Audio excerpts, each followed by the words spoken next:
Hello everyone. आज हम अपना जियोलॉजी का जो सेकंड पेपर है उसको शुरू कर रहे हैं और पहला यूनिट का नाम है इंट्रोडक्शन टू इकोलॉजी। तो आज हम पढ़ेंगे हिस्ट्री ऑफ इकोलॉजी, जो पहला टॉपिक है कि इकोलॉजी की हिस्ट्री क्या है, जब से शुरू हुई, कहाँ से शुरू हुई, और जो मेजर थिंग्स क्या कहते हैं कि इकोलॉजी के क्षेत्र में जो मेजर डिस्कवरीज या जो टर्म्स आए हैं उनकी बात करेंगे।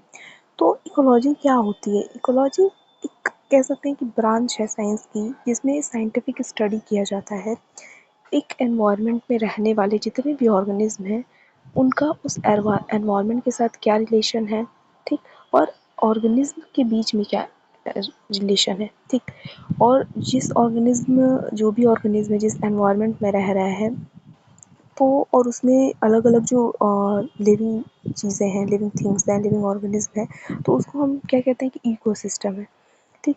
तो इकोलॉजी को ऐसे भी कहा जा सकता है कि जो साइंटिफिक स्टडी है इकोसिस्टम की, तो उसे हम इकोलॉजी कहते हैं। या फिर इसका सबसे बढ़िया और इसका जो ओरिजिनल डेफिनेशन है वही सही है कि इस एनवायरनमेंट क्या होता है, आप जहाँ भी रह रहे हैं उसका जो आसपास आपका जो भी सराउंडिंग है वो चीज़ एनवायरनमेंट है। तो इस एनवायरनमेंट में, इस नेचर के साथ आपका ह्यूमन बींग्स का क्या इंटरेक्शन है, क्या रिलेशन है प्लांट्स के साथ, प्लांट का ह्यूमन बींग्स के साथ क्या रिलेशन है, वो भी इकोलॉजी में आएगी। ह्यूमन्स का ह्यूमन के साथ जो इंटरेक्शन है वो भी इकोलॉजी में आएगी।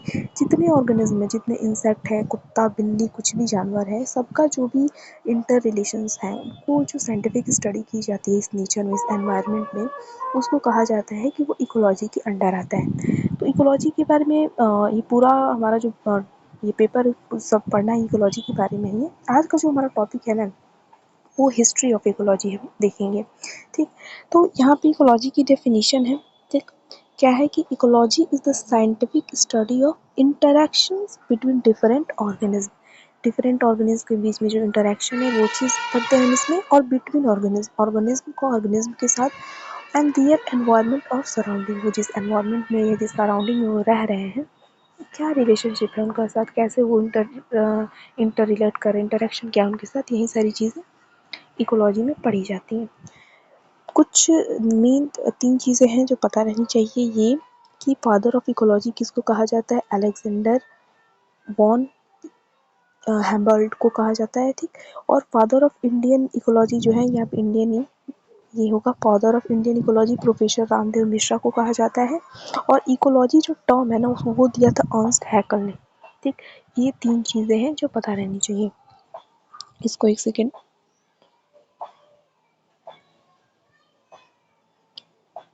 ठीक। तो ये तीनों चीज़ अलेक्जेंडर वॉन हैम्बोल्ट हैं, क्या है, father of ecology, father of Indian ecology कौन है प्रोफेसर रामदेव मिश्रा। और टर्म जो दिया था ना इकोलॉजी का, वो दिया था किसने, अर्नस्ट हैकल ने। ये 3 बातें हो गई। अब हम आते हैं हिस्ट्री ऑफ इकोलॉजी पे। तो हिस्ट्री ऑफ इकोलॉजी में हम क्या चीज़ पढ़ते हैं, क्या टॉपिक पढ़ते हैं कि कहाँ से इस इकोलॉजी टर्म की शुरुआत हुई है और क्या क्या फिर मेजर चीज़ें हुई, नए नए टर्म्स आए, किसने क्या काम किया, तो आज तक क्या हुए, यही चीज़ पढ़ेंगे हम। तो देखिए, ये नेचर तो जब से पृथ्वी बनी है, नेचर है, ऑर्गेनिज्म है, सब चीज़ें हैं, तो पता सबको है, सबका ऑर्गेनिज्म हमेशा से ही पेड़ पौधों पे डिपेंडेंट रहा है अपने फूल के लिए, पक्षियाँ रहती हैं पेड़ पे, जानवर रहते हैं, ये सारी तो मतलब ये रिलेशन तो हमेशा से चलता आ रहा है। लेकिन एक चीज़ कहते हैं ना कि कोई चीज़ शुरुआत की जाती है, जब उसके बारे में पढ़ना शुरू किया, लोगों ने जानना शुरू किया कि ऐसा क्यों हो रहा है, किन किन तरीक़ों का रिलेशनशिप है। जैसे हम वो पढ़ते हैं ना, पैरासिटम, कॉमेंसलिज्म, ये सारी चीज़ें जिसमें एक को बेनिफिट होता है, किसी को फ़ायदा होता, हार्म होता है, तो ये सारी जब रिलेशनशिप पढ़ना शुरू हुआ तो वहाँ से हम पढ़ते हैं कि ये यही सारी चीज़ें हम इकोलॉजी के हिस्ट्री में पढ़ेंगे। तो जैसे सबसे पहला है हमारा कि ऑरिजिन ऑफ इकोलॉजी कहाँ से हुई। तो ऑरिजिन ऑफ इकोलॉजी हुई जब 1869 में अर्नस्ट हैकल ने टर्म दिया इकोलॉजी। उन्होंने पहली बार इकोलॉजी का टर्म दिया, किसने, अर्नस्ट हैकल ने। इसको मार्क कर देते हैं इससे, ठीक। नेक्स्ट क्या पॉइंट लिखा है इसमें कि it comes from word oikos. Ecology word आई कहाँ से, तो एक ग्रीक वर्ड है ओइकोस। ओइकोस का मतलब होता है हाउस होल्ड। हाउस होल्ड मतलब जो क्या कहते हैं, गृहस्थ वाला जो चीज़ रहता है। और लोगोस का मतलब हम जानते हैं स्टडी, किसी भी चीज़ की स्टडी के लिए हम लोगी या लोगस वर्ड यूज़ करते हैं, ठीक। तो ये जो इकोलॉजी वर्ड है वो ग्रीक वर्ड से आया है, एक ओइकोस वर्ड से, जिसका मतलब हाउस होल्ड होता है, और लोगोस जिसका मन होता है स्टडी ऑफ। देयरफॉर ये क्या है, इकोलॉजी का मतलब क्या होता है, study of nature's household. जो नेचर का हाउस होल्ड है उसकी जब स्टडी की जाती है तो उसे कहा जाता है ecology. Relating this definition to science, और ये इकोलॉजी जो nature study of nature's household को जब हम साइंस के साथ डिफाइन करने की कोशिश करते हैं साइंटिफिक टर्म में, तो क्या कहेंगे, तो ये क्या हुई, ecology becomes the study of the management of natural environment. तो इकोलॉजी क्या हो जाती है, ये नेचुरल जो भी एनवायरनमेंट है उसको उसका जो मैनेजमेंट करना है वो चीज़ इकोलॉजी में आती है, which includes the relation of organism with one another and their surrounding. और इसी तरीके से इसका मतलब क्या हो जाता है कि इस नेचर को मैनेज करना है, किस तरीके से मैनेज होता है, आपस में ऑर्गेनिज्म का जो इंटरेक्शन है और नेचर के साथ जो इंटरेक्शन है उस तरीके से। नेक्स्ट है कि ecology as a scientific discipline is said to multidisciplinary. Ecology कोई एक बस चीज़ नहीं है, उसमें कोई एक सब्जेक्ट नहीं है, ये मल्टी डिसिप्लिनरी है। मल्टी डिसिप्लिनरी मतलब मल्टी ब्रांच्ड है। इसमें क्या क्या आती है चीज़ें, बायोलॉजी आती है, जियोग्राफी आती है, अर्थ साइंसेज आती है। क्योंकि देखिए बायोलॉजी में हम इंटरेक्ट करेंगे जितने भी ऑर्गेनिज्म हैं वो नेचर में रह रहे हैं उनके बारे में, ठीक। फिर जियोग्राफी में बिल्कुल अर्थ की बात है तो हम प्लांट्स के बारे में समझेंगे, अर्थ कैसा सॉइल है उसके बारे में, क्योंकि सॉइल में भी बैक्टीरिया रहते हैं तो वो भी एक तरह का इंटरेक्शन शो करते हैं, कई तरह के माइक्रो ऑर्गेनिज्म रहते हैं। तो इसीलिए ये मल्टी डिसिप्लिनरी है, मल्टी ब्रांच्ड एक कह सकते हैं एरिया है। तो अब देखिए यहाँ पे अलग अलग इकोलॉजिकल हिस्ट्री की टाइमलाइन की हम बात करेंगे जहाँ मेजर चीज़ें हुई हैं, ठीक। तो सबसे पहले हम बात करेंगे during pre 18th century. 18th century से पहले क्या हुआ था उसके बारे में। तो 4th century before Christ era की बात करें हम, तो उस टाइम दो साइंटिस्ट थे, कौन, एरिस्टोटल एंड थियोफ्रास्टस, मेजर दो साइंटिस्ट थे। तो इनके बारे में पहले ये देखिए क्या है कि ecological thought is said to be derive it roots from the early teachings of philosophy ethics and politics. आज की जो इकोलॉजिकल थॉट्स हैं, जो भी चीज़ इमर्ज हुई हैं, वो कहाँ से हुई हैं, वो तो भाई उनकी रूट जो है वो पुराने समय से जो टीचिंग्स हैं, जो थॉट्स हैं, एथिक्स हैं, पॉलिटिक्स हैं, जो भी चीज़ें पहले से जानी गई हैं वहीं से इमर्ज होकर आई हैं आज की भी चीज़ें, ठीक। तो एरिस्टोटल और थियोफ्रास्टस दो जो थे फर्स्ट इकोलॉजिस्ट कंसीडर किए जाते हैं। कौन, एरिस्टोटल और Theophrastus, who had interest in studying plants and animals, ठीक। इनके दो पहले इकोलॉजिस्ट कंसीडर किए जाते हैं, एरिस्टोटल और थियोफ्रास्टस। और इनके पास, इन लोग प्लांट की स्टडी में बहुत ही इंटरेस्टेड थे। और थियोफ्रास्टस ने इवन जो कह सकते हैं कि इकोलॉजिकल चीज़ की शुरुआत करी भी थी। इन्होंने several relationship that exist between living organism and their environment, इसके बारे में डिस्क्राइब भी किया था, ठीक। तो मतलब इकोलॉजी की शुरुआत इन्होंने कर दी थी, जो एक एरिया है उसकी, जो भी ऑर्गेनिज्म हैं उनके बीच में जो भी रिलेशनशिप है नेचर के साथ, उनको कई सारे इन्होंने रिलेशनशिप बताया भी है, ठीक। फिर 18th सेंचुरी की हम बात करें तो 18th सेंचुरी में, अर्ली 18th सेंचुरी में क्या क्या चीज़ें हुई, तो यहाँ पे भी दो मेजर चीज़ें हुई। एक, दो थॉट्स थे, दो, एक आर्केडियन इकोलॉजी थी और इम्पेरियल इकोलॉजी। क्या थी कि दो, कह सकते हैं कि दो साइंटिस्ट का ग्रुप था। एक ग्रुप था जो आर्केडियन इकोलॉजी को मानता था और एक ग्रुप था जो इम्पेरियल इकोलॉजी को मानता था। ये क्या है, कह सकते हैं कि एक थियरी है अपनी अपनी, जो एक ग्रुप ऑफ साइंटिस्ट मानते थे इसको। तो आर्केडियन इकोलॉजी ये कहती थी ना कि एक सिंपल हम्बल लाइफ होनी चाहिए, इस जो एनवायरनमेंट है उसमें ह्यूमन अपनी एक सिंपल, एक हम्बल लाइफ जीता है और इस नेचर के साथ उसका क्या है, एक हारमोनियस, एक बढ़िया रिलेशनशिप बना के रखना है। वहीं इम्पेरियल इकोलॉजी ये कहती थी कि जो मैन का डोमिनेंस है, मैन अपना डोमिनेंस इस्टेब्लिश करता है इस नेचर के ऊपर, ठीक, अपने काम के द्वारा, अपने हार्ड वर्क के द्वारा, इन सारी चीज़ों से। तो दो ये थॉट थी अर्ली 18th सेंचुरी में। क्या थी, तो देखिए मतलब यहीं थी, इसको एक बार पढ़ लेते हैं कि two schools of thought dominated the growing scientific study of ecology. जो जैसे जैसे इकोलॉजी की स्टडी बढ़ती गई तो अर्ली 18th सेंचुरी में दो थॉट जो थी, स्कूल ऑफ थॉट कहने का मतलब एक अलग अलग जो ग्रुप ऑफ साइंटिस्ट मिलके जब दें एक ही चीज़। स्कूल में क्या होता है, कई सारे स्टूडेंट होते हैं, तो वहीं स्कूल ऑफ थॉट मतलब कई सारे साइंटिस्ट मिलकर एक थॉट दे रहे हैं, ठीक, मतलब सबका एक ही मानना है। तो यहाँ पे दो ग्रुप था, तो एक क्या था, the first school of thought is Arcadian ecology. उसका क्या कहना था, which advocates for a simple humble life for man. ये एक सिंपल लाइफ जीने के लिए एडवोकेट करती थी और एक harmonious relationship with man and nature के बीच में बनाए रखने के लिए कहती थी, इसका ऐसा मानना था। वहीं जो सेकेंड था वो इम्पेरियल इकोलॉजी था। ये ऐसा बिलीव करती थी कि establishment of man dominance over nature through the exercise of reason and hard work, कि ये इंसान जो है, ये ह्यूमन है, अपना एक डोमिनेंस स्थापित कर सकता है इस नेचर के ऊपर अपने हार्ड वर्क से, अपने जो भी उसको अपने काम करने के तरीक़ों से, ठीक, अपने रिलेशनशिप से ही नेचर के साथ। तो ये दोनों जो व्यूज़ है ना, आर्केडियन इकोलॉजी की और इम्पेरियल इकोलॉजी की, बहुत ही राइवलरी थी दोनों के बीच में।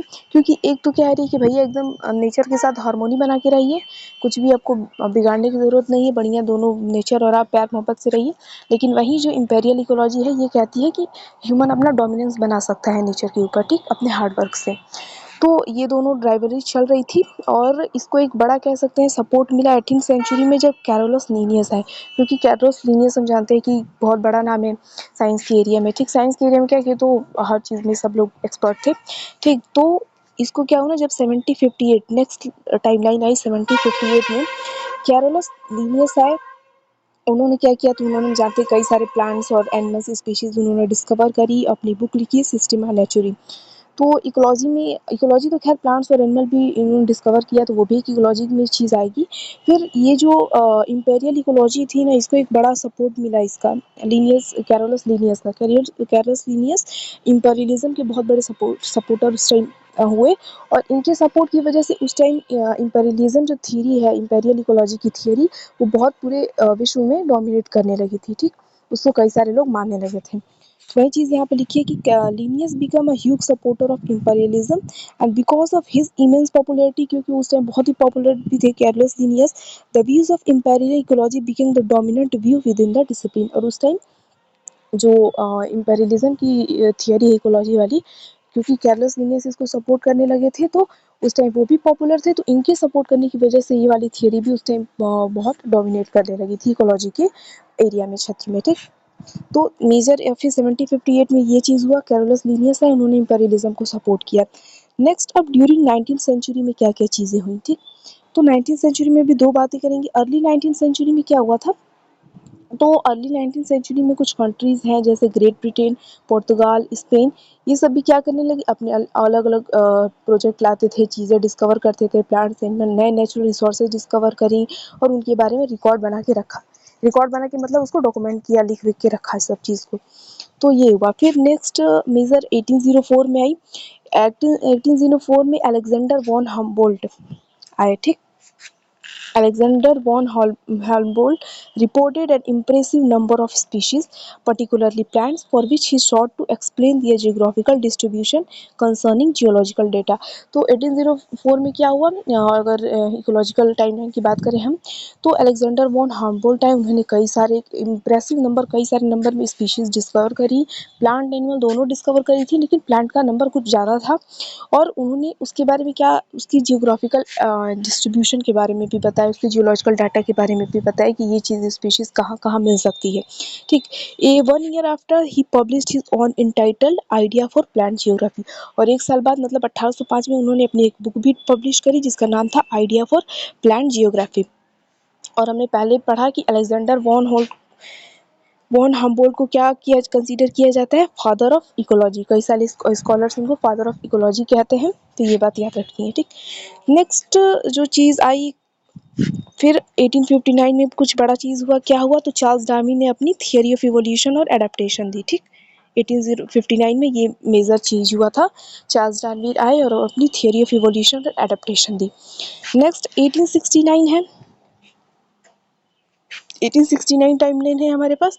तो 1869 में क्या हुआ था, अर्नस्ट हैकल ने टर्म कॉइन किया इकोलॉजी का, ठीक, अर्नस्ट हैकल ने जो टर्म है इकोलॉजी ये दिया, और तभी से since then ecology has become the study of relationship of organism with their environment. और तभी से मतलब पहले से देखिए, मैंने बोला ना कि हमेशा से तो ये दुनिया है, तो प्लांट के साथ रिलेशनशिप सबका है जो भी ऑर्गेनिज्म है, लेकिन जब 1869 में अर्नस्ट हैकल ने इकोलॉजी दी, तब से इस चीज़ को कह सकते एडवांसमेंट हुई इसमें, और लोग एक प्रेफरेंस देने लगे ह्यूमन या जो भी ऑर्गेनिज्म है उनका रिलेशनशिप नेचर के साथ समझने के लिए। ठीक, 1869 में ये हुआ।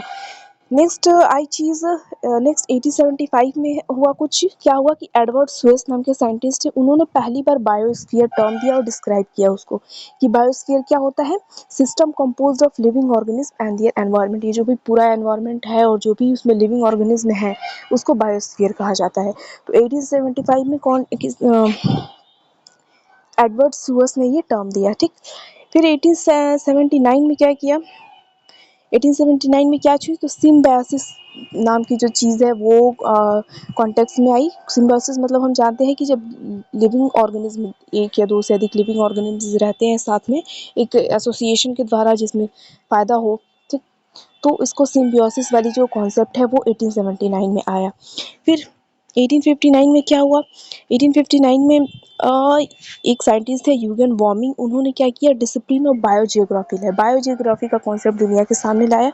बायोजियोग्राफी क्या होती है ना, geographical distribution of living things की बात करती है, कोई प्लांट, कोई स्पीशीज़, कोई एनिमल, कहाँ कहाँ उसका जियोग्राफिकल डिस्ट्रीब्यूशन है, इन सारी चीज़ों का जो स्टडी है बायोजियोग्राफी में किया जाता है। तो 1859 में यूगेन वॉर्मिंग ने ये कॉन्सेप्ट लाया दुनिया के सामने।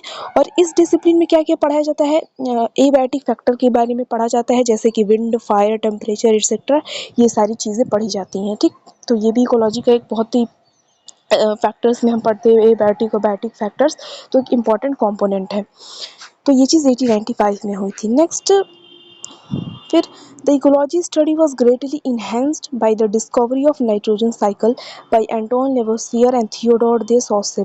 फिर क्या हुआ था कि 1895 में क्या हुआ था कि बायोजियोग्राफी का कॉन्सेप्ट आया, उसी टाइम नाइट्रोजन साइकिल वाला भी कॉन्सेप्ट आया। दो साइंटिस्ट थे, एंटोनी लेवोसियर और थियोडोर सॉसर ने नाइट्रोजन साइकिल का कॉन्सेप्ट लाया दुनिया के सामने। और नाइट्रोजन साइकिल हम जानते हैं कि कितना इंपॉर्टेंट चीज़ है, तो उस टाइम साइंटिस्ट और उसके बारे में पढ़ने रिसर्च करने पे शुरू किए, और इकोलॉजी को एक नया मतलब चीज़ मिला कि हाँ, इससे भी हम और रिलेशनशिप जो है, इंटरेक्शंस इंटरप्रेट कर सकते हैं। तो ये हुई कि 19th सेंचुरी में कुछ मेजर चीज़ें हुई। 20th सेंचुरी और अप टू प्रेजेंट की बात करें कि अब तक क्या हो रहा है इस फील्ड में, तो 1920 में क्या हुआ, कुछ 1920 में ह्यूमन इकोलॉजी का कॉन्सेप्ट इमर्ज हुआ। ठीक, और इस ह्यूमन इकोलॉजी का जो कॉन्सेप्ट है, इसका एम क्या है, तो increase ecological science role in the managing cities and residential places. जो भी रेसिडेंशियल प्लेस है जहाँ पे पॉपुलेशन रह रही है, तो इन सिटीज़ का नेचर के साथ कैसे मैनेजमेंट किया जा सकता है, ह्यूमन इकोलॉजी के अंदर ये चीज़ आती है। और ये साइंस इमर्ज हुई 1920 में। ठीक, 1926 में क्या हुआ, 1926 में व्लादिमीर नाम के साइंटिस्ट है, व्लादिमीर। ठीक, उन्होंने फिर बायोस्फीयर को उसको रीडिफाइन किया। ठीक, पहले 1875 में एक साइंटिस्ट थे, उन्होंने किया था ना, बायोस्फीयर का कॉन्सेप्ट दिया था एडवर्ड स्वेस ने।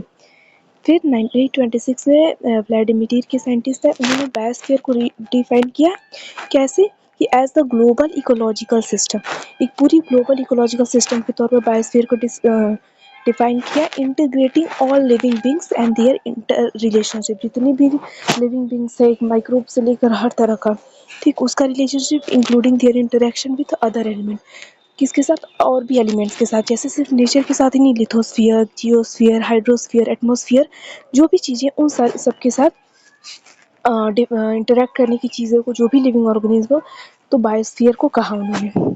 नेक्स्ट कोई क्या नेक्स्ट चीज़ आई 1935 में, क्या हुआ कि 1935 में अर्थर टेंसली, इन्होंने टर्म इकोसिस्टम दिया। तो ठीक, ये इम्पोर्टेंट चीज़ आई कि 1935 में आर्थर टेंसली नाम के साइंटिस्ट है, उन्होंने इकोसिस्टम टर्म दिया as the biological community of interacting organism and their physical environment. जिस फिजिकल एनवायरनमेंट में जो भी ऑर्गेनिज्म रहते हैं और एक दूसरे से इंटरैक्ट करते हैं, उसको क्या कहा जाता है, इकोसिस्टम। और ये टर्म किसने दिया था, आर्थर टेंसली ने दिया था 1935 में। और because of this ecology became the science of ecosystem. और जब से ये वाली इकोसिस्टम का कॉन्सेप्ट आया तो क्या तब से इकोलॉजी को साइंस ऑफ इकोसिस्टम कहा जाने लगा। ठीक, फिर नेक्स्ट चीज़ क्या हुई 1940 में, पैट्रिक पैट्रिक उन्होंने क्या किया, एक फीमेल साइंटिस्ट थी, इन्होंने इंटरडिपेंडेंट ऑफ ऑर्गेनिज्म को स्टडी किया, पर्टिकुलरली फ्रेश वाटर इकोसिस्टम। मतलब इकोसिस्टम क्या होता है, इकोसिस्टम एक पॉन्ड भी हो सकता है, एक जंगल भी हो सकता है। ठीक, जहाँ पे भी कई सारी कम्युनिटीज़, कई सारी जो ऑर्गेनिज्म इंटरेक्ट करते हैं तो जगह होती है। तो पैट्रिक जो थी उन्होंने इंटरडिपेंडेंस, फ्रेश वाटर इकोसिस्टम में जो भी एक्वाटिक एनिमल्स है वो आपस में कैसे इंटरेक्ट कर रहे हैं, एक दूसरे से कैसे इंटरडिपेंडेंट है, एक दूसरे से डिपेंडेंट है, इस बात का पता है उन्होंने लगाया। और उन्होंने एक मेथड डेवलप किया जो एक स्ट्रीम की हेल्थ को, कि वो कितना साफ़ है कितना ख़राब है, किस स्टेट में है, उसको पता लगाने का मेथड डेवलप किया। फिर नेक्स्ट चीज़ हुई 1950 में हुई कि harmful effect of pollution of ecosystem come known to people. फिर बाद में जैसे जैसे साइंस में एडवांसमेंट होती गई तो पता लगा कि किन किन चीज़ों की वजह से इकोसिस्टम को, इस एनवायरनमेंट को क्या हो रहा है, पोल्यूशन हो रहा है, पोल्यूट हो रहा है ये एनवायरनमेंट, उस बात का पता लगा। ठीक, 1953 में हुआ क्या कि इकोलॉजी एक यूनिवर्सिटी कोर्स के रूप में शुरुआत की गई स्कूलों में और यूनिवर्सिटी कोर्स के तौर पे। फिर 1971 में क्या हुआ कि यूनेस्को ने एक रिसर्च प्रोग्राम लॉन्च किया, ठीक, जिसका नाम था man and biosphere. In the goal, इसका गोल क्या था कि increasing awareness of human about their inter relationship with nature. और ये जो यूनेस्को ने रिसर्च प्रोजेक्ट लॉन्च किया था, इसका गोल ये था कि ह्यूमंस के बीच में नेचर के साथ उनके रिलेशनशिप को, अवेयरनेस को इंक्रीज़ किया जाए। और एट प्रेजेंट क्या हो रहा है, अभी की बात हम करें तो endeavour of continuing ecological research is fueled by the desire of man to restore and conserve the planet's ecology।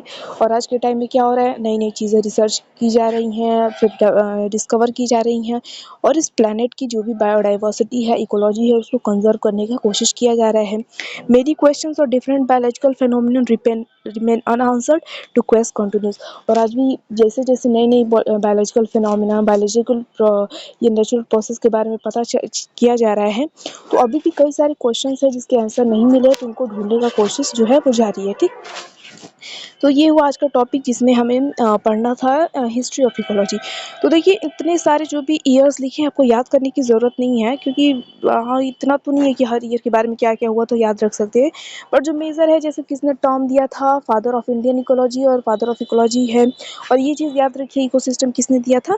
ठीक, तो हर एक चीज़ को याद रखने के लिए नहीं जरूर नहीं है, लेकिन एक हमारे सिलेबस में जैसा डिस्क्राइब किया गया है तो कुछ सोच के दिया गया होगा कि हमें हिस्ट्री ऑफ इकोसिस्टम इकोलॉजी पढ़नी है, तो इसलिए हमने पढ़ लिया। ठीक, और नेक्स्ट हम नेक्स्ट वीडियो में नेक्स्ट टॉपिक देखेंगे। ठीक, थैंक यू।